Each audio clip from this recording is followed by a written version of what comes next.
हजरत इमाम हुसैन मैदान करबला में थे तो थोड़ी सी जगह खोद के ना इमाम हुसैन ने तो खंदक खोदी। तो खंदक खोद के ना आग जलाई जाती थी। ये हिफाजत का एक जरिया था ताकि दुश्मन ना आए।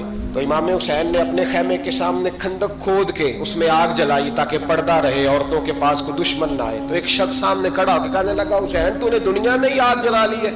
माज अल्लाह सुम्मा माज अल्लाह, कहने लगा आगे तो आग मिलेगी, यहाँ जला ली है। तो इमाम हुसैन कहने लगे, मैं हुक्म देता हूँ आग को कि तुझे अभी पकड़ ले। जब कहा ना मैं हुक्म देता हूँ तो वो आदमी घोड़े से नीचे गिरा और घोड़े की रिकाब के अंदर उसका पैर उलझा। घोड़ा डर के इतना दौड़ा कि जाके उस आदमी को आग में फेंक दिया। ये जो लोग कहते हैं ना बड़े मजलूम थे, पानी नहीं आ सका, ये हुसैन इब्ने अली है। ये अभी हुक्म देते तो फरिश्ते अभी आ जाते। अगर जनाब इस्माइल के लिए दुम्बा आ सकता है तो वो तो हजरत इब्राहिम के बेटे थे और ये तो मुस्तफा की औलाद है, इनके लिए क्या कुछ नहीं हो सकता।